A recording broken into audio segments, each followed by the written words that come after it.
The creature you're looking at right now is a biological scandal. A mammal that lays eggs, hunts using electric fields, has venomous spurs, sees ultraviolet light, and has no stomach.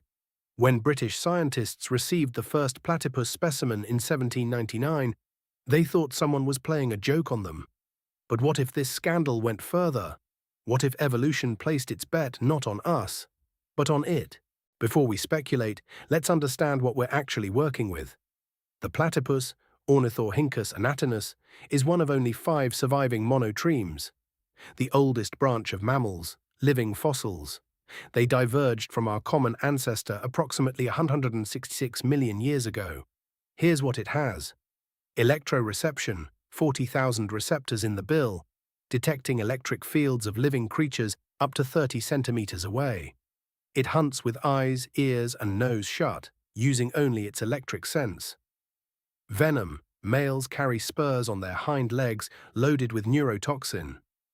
The only venomous mammal with genuinely dangerous venom. Vision, trichromatic plus ultraviolet. It sees the world differently than we do. Thermoregulation can lower its body temperature in the cold, conserving energy.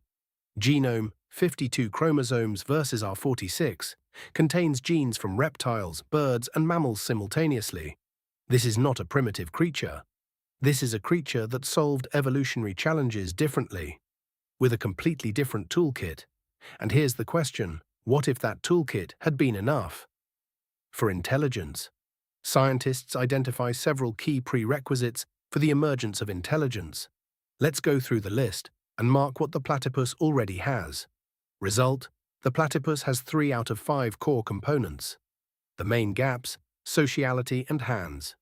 But these are solvable by evolution. All it takes is the right selection pressure. 66 million years ago, the Cretaceous-Paleogene extinction wiped out 75% of all species. In our world, small omnivorous mammals survived, the ancestors of primates. They take to the trees, develop hands, stereoscopic vision. We know what came of that. Now, let's hit rewind and change one fact. 60 million years BCE, primate ancestors go extinct in a second wave of volcanism. Platypuses survive, Australia is isolated, no competitors, food in abundance, predators dwindling. Evolution begins to experiment. The first 20 million years, nothing dramatic. But without large predators, selection pressure shifts. The winners aren't the fastest, they're the smartest foragers. By 40 million years BCE, Megaornithorhynchus emerges, a giant platypus the size of a beaver.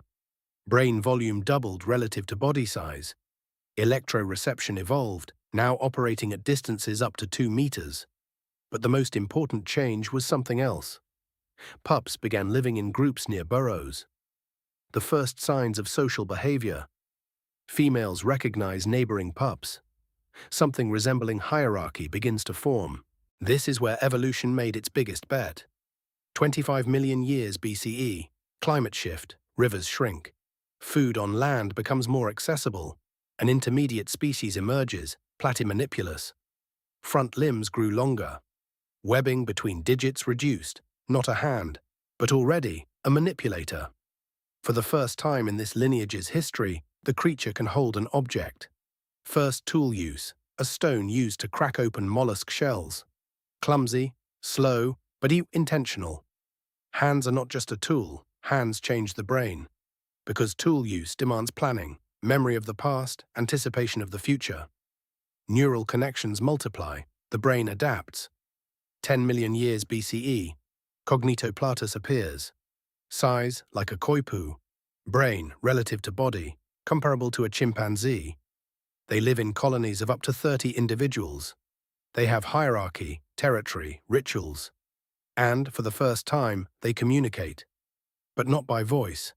Or rather, not only by voice. Platypuses use electric communication. They literally speak through the electric fields of their bodies. Each individual carries a unique electric signature. The language of Cognitoplatus is a language of electric impulses. Richer than sound. Cannot be faked. Cannot be intercepted at a distance. Absolutely private. Absolutely precise. Imagine a language where lying is physically difficult. Because the body betrays emotion before it can be put into words. 2 million years BCE. Ornithorhynchus sapiens. Not a metaphor, a real species with a brain volume comparable to Homo habilis. They use fire, accidentally at first, then deliberately. They build dams, more complex than any beavers. They bury their dead. They draw on rocks, not images of creatures, but electric patterns. Abstraction, intelligence happened, just by a different path. Now the most fascinating part, what does their world look like? Let's start with shelter. Platypuses are born burrowers, it's in their blood. So their architecture is not vertical like ours, it's horizontal. The cities of Ornithorhynchus sapiens are not New York skyscrapers. They're tunnel networks, underground labyrinths with chambers, passages, ventilation systems. To the surface, only exits to water. The surface for them is what the open ocean is for us. You can go there, but why when below is safer, more comfortable, warmer? Their astronomy is less developed than ours, they rarely see the night sky. But their geology is at a level we can't match. They know every stratum, every vein. The Earth is a readable book to them. Electroreception changed the entire technological path of their civilization. In our world, electricity was discovered in the 18th century, accidentally through experiments with frogs. For them, electricity is a basic sense from birth. They didn't discover electricity, they invented ways to amplify it. Their internet emerged earlier, but looks different. Not cables carrying data packets, but bioelectric networks, neural interfaces. Not future technology, but basic infrastructure. And now, the most provocative part, their social structure. Remember, they cannot easily lie. The body's electric field reflects emotional state, directly, without a filter. This doesn't mean they have no manipulation or conflict. But their politics looks different. Classic demagoguery is impossible. The crowd instantly reads the speaker's emotional state. Fear, anger, insecurity, all visible. Their religion is, perhaps, more mystical, because they literally feel the field of living beings around them. The sense of others' presence is not a metaphor, it's a physical experience. War, also present, without illusions. But the methods differ. Venom, yes. Tunnel warfare, yes. Chemical weapons they discovered before us, most likely. Thermonuclear bombs, uncertain. Astronomy and high-energy physics developed more slowly. Their art is the hardest thing for us to imagine. Their music is dual, acoustic and electric simultaneously. A concert is not just sound in a hall, it's a shared electric cloud that all participants generate together. Literally, a collective experience, physically measurable. Painting exists. But more important is electric sculpture, objects that generate specific fields. Their beauty lies in sensation, not appearance.